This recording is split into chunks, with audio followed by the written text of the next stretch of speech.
Well, welcome back, everyone. I'm super excited to be with you guys today because we have a special episode where I'm going to be interviewing. We talk about Sim Central Florida a lot, and all our members and all our chapters of Sim and what that is. But I'm really excited because I figured, you know what? Who's better to express the excitement and all the great things that Sim brings to you guys than the presidents of Sim Central Florida and Sim South Florida. So I have them here with me today. So let me introduce you to them. I got Larry DeJoya from Sim Central Florida, president, and also Elizabeth Decker from Sim South Florida. How you guys doing today? Great, thank you. Doing good. I'm so excited because you know what? When we talk about what it's like to run an organization like Sim Central Florida, Sim South Florida, who's better than to just hear it from you guys direct? So I'm really excited, and I want to jump into it and just kind of see. I'm curious to know, can you guys highlight? We talk about everything with COVID and all the stresses and aggravation and pressure that is brought to the members of our group and ourselves and everything that's going on. You guys have had to deal with a lot. So can you highlight some of the benefits and accomplishments that we've done this year during these difficult times? And Elizabeth, I want to start off with you. Sure. So what's interesting is one of our biggest accomplishments actually happened last week. We had a large diversity and inclusion event where we partnered with a few other organizations in the South Florida area, ISACA South Florida, Palm Beach Tech, and Venture Cafe Miami, to promote IT leaders getting actionable advice on how they could create more inclusive and diverse environments. And it was a huge success. I think over 90 people registered. We had 4 sessions on Thursday, and then we had a job fair with additional career workshops on Friday. And then that was followed by the Sim National VIP reception for the Sim Foundation, where they raised, and I actually don't remember the number, it was several tens of thousands that they raised for STEM education. So it was a really successful event, and that, I think, is our crowning event for this year. We still have lots of things that we're doing, such as regular monthly, I guess, events. I think the one we have coming up is the healthcare IT that's coming up, and we also have been doing some member in transition events, which really focus on people in the community who need help getting that next job. So we've been doing a lot of those community outreach events and really trying to help our community get through this event, this situation. Yeah, and I'm glad that you said that because what I always talk about, Elizabeth, in our conversations when Larry and I are chatting, it's about giving back and what value do we add to the IT practitioners that are members of our chapter, right? And so the fact that you guys put on those events for South Florida is critical, and I think value, especially nowadays with everything that's got going on. So I appreciate you sharing that. Larry, how about you? I know what it is, but let the audience know, what are some of the stuff we've done, once COVID hit in March and all the craziness, what do we do? We scrambled, and how do we put stuff together to continue to add value to the IT community? Sure, yeah. Actually, COVID hit literally right after we had our CIO conference, which we partnered with Sim Tampa on. And then I'm very proud to say that, as an organization in the chapter, we banded together and said, look, instead of just kind of caving in and saying, well, nothing we can do because you can't have face-to-face events anymore. So what do? We got together, we partnered with Sim Tampa and with Sim South Florida to come together and put together a Sim Florida program. So we also got a license for Zoom from Sim National to use. So now we're able to put on, by the end of this calendar year, we will have put on close to 40 unique events this year, which is a record for us for sure. I'm very proud of that. We had the challenge of saying, well, what kind of content do we put on? It's got to be unique because you're competing with everybody right now because everyone was scrambling. It would be vendors or other associations. We're looking to put on events. So for us, we chose to go down the road of, well, what do people need? We asked ourselves, well, what would we want to have in this situation? So we started with a lot of folks were being laid off. So we started heavily with the MIT program. So we brought in a lot of special speakers to talk about working with recruiters, redoing your resume, learning how to sell yourself, how to update your LinkedIn profile to make it more professional, to get out there and so you be noticed. And that we got a lot of great feedback on. And also just unique content about leadership. We got to work with some great folks. Dr. Laura Gallagher from Central Florida region has been very helpful for us and a great sponsor, very great contributor to the programs. We've had my good friend Todd Cohen come in, and Dr. Karen Jacobson and Phil Gerbyshak from the Tampa area to help us work through these situations and help us get back on our feet. So I think we've done a great job of doing that. We have not given up on philanthropy is a big thing. We can say, well, we weren't having any events, but how are you raising money? So we built out our committees this year. We put our emphasis on looking back at ourselves, how can we make ourselves better as a chapter? And our philanthropy committee was headed by Srini, one of our board members, and we just finished our food bank fundraiser, and we got some pictures will be coming out on the web real soon, some great video. And this year for our holiday party, which will be December 9th at Top Golf in Orlando, the admission price will be an unwrapped gift for a boy or girl, which will be donated to Kids House in Sanford. Or if you prefer, you can make a $25 donation to the SIM Foundation, which is a charitable tax-deductible donation, and that will go to STEM programs within our region. So I'm very happy, very proud. We were able to put this thing together. We were able to maintain the SIM Women events this year via virtually. We just finished our SIM Central Florida invite-only SIM CIO roundtable group. So we haven't given up. We've actually, I think, plowed forward even harder to encourage communication within the community to help folks out. Well, that you said a lot there, Larry. So let me unpack a little bit of it because I think it's critical. Let's understand what you said. You talked about members in transition, right? We have a lot of friends of ours that are members of both chapters, right? And we've heard stories all throughout, the rest of the region of Florida and all the other SIM chapters. A lot of people were hurting during these times. So members in transition was big. All the stuff we did with helping out the resume. We talked about Phil Gerbish. I got to give him a shout out. He's the one, be honest with you, Larry, that put the bug in my ear to starting a podcast. Mm-hmm. And so, awesome stuff with that. And then we talked about giving back to the community. A lot of times when we talk about, these networking things, right? Networking chapters, you think all of a sudden it's a leads list and passing leads to each other. That's not what this is about. I want to be very clear to the audience and understand what SIM Central Florida and SIM South Florida is about. And when we talk about giving back, you touched on something that is critical. So for those people who are IT practitioners listening right now, Elizabeth, let me kick it over to you. I'm curious to know, speaking from a local perspective in South Florida, can you talk about what SIM South Florida has done to donate and give back to the local community? So our main give back is providing the content, like I mentioned with the diversity event this last week, primarily because we are a very small chapter. We want to be a big chapter, so we are definitely looking for members who want to join us. But as a small chapter, it does create some challenges with being able to raise money. So with the event that we had last week, we did have a fundraising, and I am sorry to say that we did not raise very much money. But we hope that next year, as we grow our membership and we grow our influence in the South Florida community, that will change and that we'll have more people who know about us, know about our fundraising efforts, and give to the SIM Foundation. Our SIM Foundation is set up that all the SIM Foundation go to Venture Cafe Miami, Code Fever, and IT Women, all organizations that support STEM education for underrepresented communities. So it's really important that we support those organizations. Yeah, that's critical. And so thank you for doing that. If no one has said thank you to you guys, let me be the one because look, I started my podcast because I had friends that were in pain. And I knew that the SIM Central Florida, group and SIM South Florida group were going to be organizations that I can lean on and leverage those ideas and share best practices with so we can help those other people out, the local community. All that stuff is great. So I appreciate you doing that, Elizabeth, and thank you for sharing that. Larry, what about you? What about SIM Central Florida? Talk about some of the give backs that we've done in terms of our local community here in Central Florida.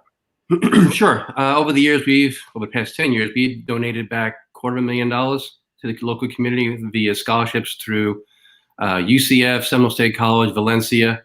And then over time, we discovered that really the best way to encourage young folks, especially young women, to stay in a STEM program is to get them younger, because usually by high school it's too late.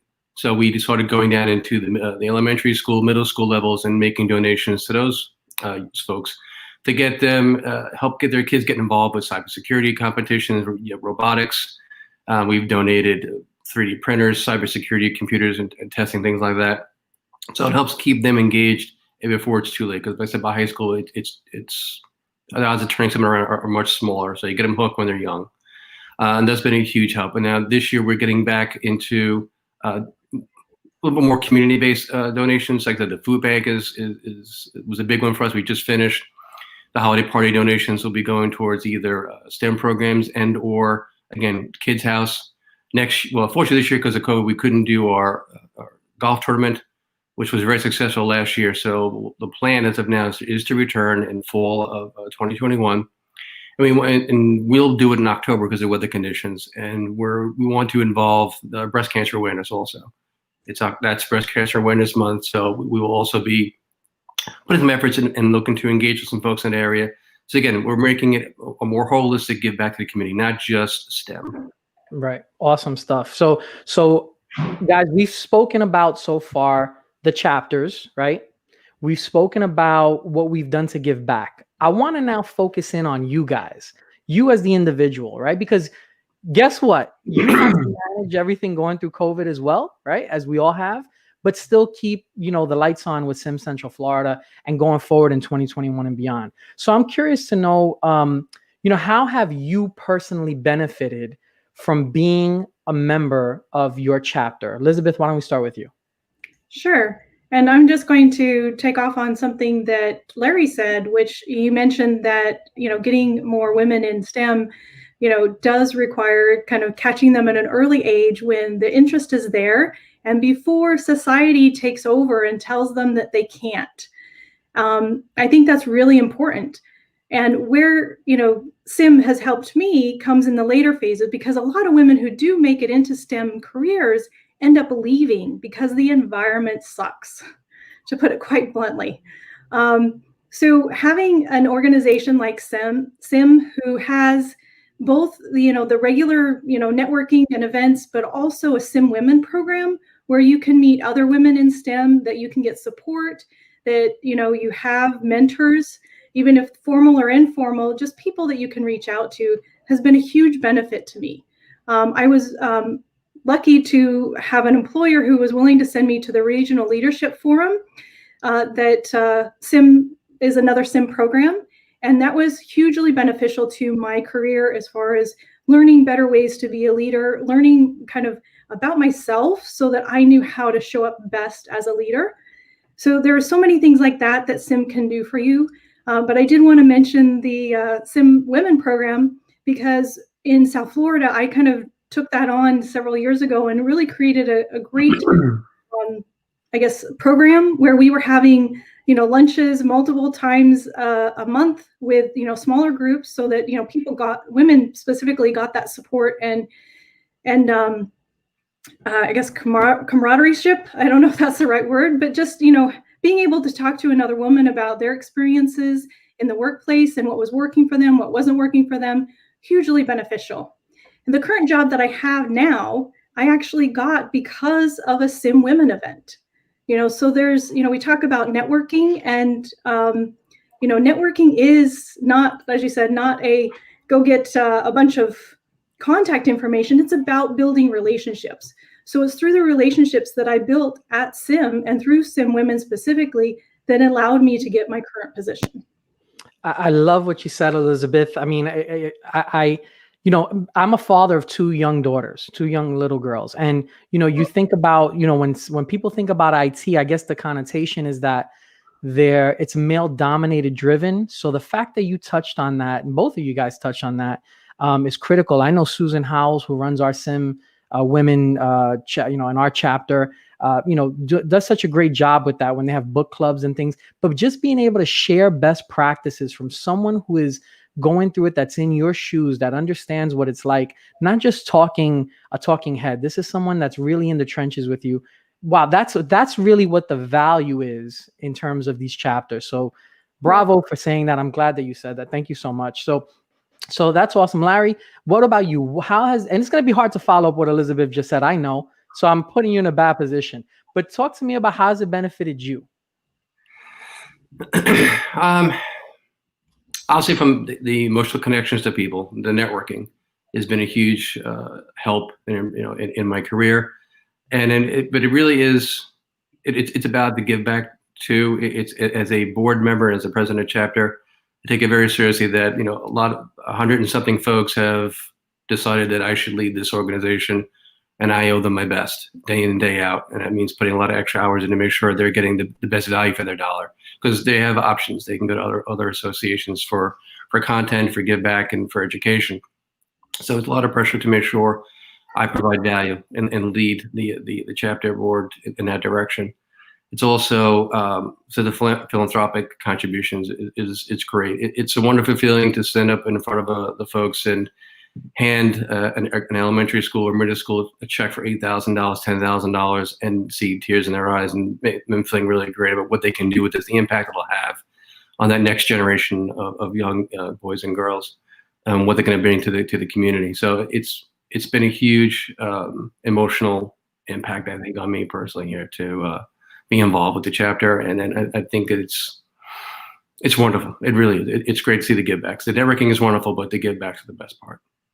Yeah, awesome. You guys, listen, this is the reason why I wanted to get you guys together, right? Because who better to express what the benefits are of the Sim Central Florida, Sim South Florida chapters than you both, right? There's no one can express it in that way. You can't do a video on it. It's just you gotta just hear it from you directly. So I appreciate you sharing that. So again, so let's talk about what we've done so far. We talked about the chapters. We talked about giving back. We talked about you guys as individuals, right? Now let's put a bow on it. Let's talk about the IT practitioners, the members of our groups.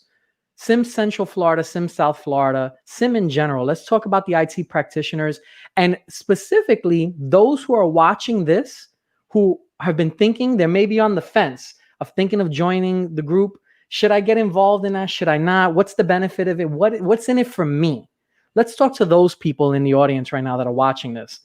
So, and some who are live probably right now who are watching, and some who are going to watch it later on once it's already recorded. I'm curious to know, can we talk about, with all the changes that are going on, right now, with all the digital transformation and COVID and all the different buzzwords that we could probably use, what is the benefit to someone? Let's talk to that person. What would be that benefit for those folks who are thinking of joining Sim Central Florida, Sim South Florida? What would you tell that person? Elizabeth, what do you think? Well, the simple thing is like join, but let's put some, I guess, meat around, why people should join. Sim is a resource. It's a resource in a number of ways. We've already talked about the networking and building relationships, and particularly in difficult times when, you trying to figure out what is the right way to go, what are other people doing. It's great to have a network that you can reach out to and say, hey, what are you doing? And, quite frankly, Larry and I have been doing that for the last several months, as we try to each run our individual chapters, reaching out to each other and asking each other what we're doing and what's working and what's not working. So that's a huge benefit, as well as there's so much content available from Sim, the local Sim. When you're a Sim member, you can reach content that other chapters have, plus you get content from Sim National. And we've all been trying to put together great content that can help you improve your what you're doing at work or just your personal development, as well as, any topic, leadership. There's the Sim Trends survey that often has some great information about, the technology trends that are happening. So there's just so many resources that are available when you're a member of Sim. I would also like to add that there's additional benefits if you become a board member. I know Sim Central Florida has elections. We're so small that we don't have elections. So if you come to me and you say, I'd like to be on the board, I probably will say yes. And it's a great leadership experience to be on a board, help us plan, and we're all volunteers. So you think it's hard getting people who work for you to do what you need them to do. It's a little more difficult to have volunteers that you're working with when you know that they don't have to be there. And you're so grateful for them, whatever time that they can give. It is a great leadership experience to be on a board and work with a volunteer organization. I want to be on the board. You're hired. That's awesome. I appreciate you saying that. So awesome. Great stuff. So Larry, I'm going to kick it over to you. Talk to those people that are on the fence, that are in the local community, just like Elizabeth just did. Mhm. What's the benefit? What's in it for them? Where's the value? The value is definitely first and foremost in the networking. One of the presentations Todd Cohen did with us, he said, listen, if you're waiting until you lose your job to start your network, it's too late. So you should have your network established long before you get into a situation where you may be looking for new employment. So it's definitely first and foremost is networking.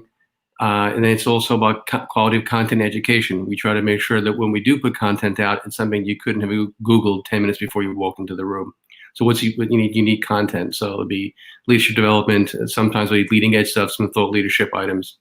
So it's all about that. And then lastly, it's also about, like I said, back to philanthropy and giving back to the community. You have options, organizations you can join, your bar meetups you can go to on a whim in Orlando. And this is something that will, as you become a contributor to it, will actually get back to the folks who are in need in your backyard. So I think that's a big piece.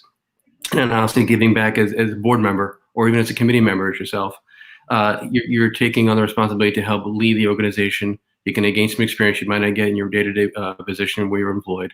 And it has been that way for me. I've got experience now in areas I never thought I would have experience in, with marketing and holistic budgets versus just an IT-based budget, and leadership skills. I had to build on those. And it's been a challenge, as like Liz said, because it's a volunteer organization. So you try and make sure when you go out and you find people, you recruit people, you find people who were behind the mission of the organization, and they're going to want to care about what you're doing. And I just want to build up their resume a little bit. So it's a challenge, but I think it's a very rewarding situation to be in. Awesome, guys. Listen, I think that was, you guys you did an excellent job, by the way, just to let you know. I think with the way you both said it and just shared the mic right there, those are the proverbial drop the mic moments, right? You can't say it any better than that. So, I'll leave it right there and just say thank you very much for all you've done. For those of you who want to find out more information, you can reach out to Elizabeth Decker, or you can reach out to me too, and I'll get you in touch with her. But you can get more information on the website simsfl.org. That's simsfl.org.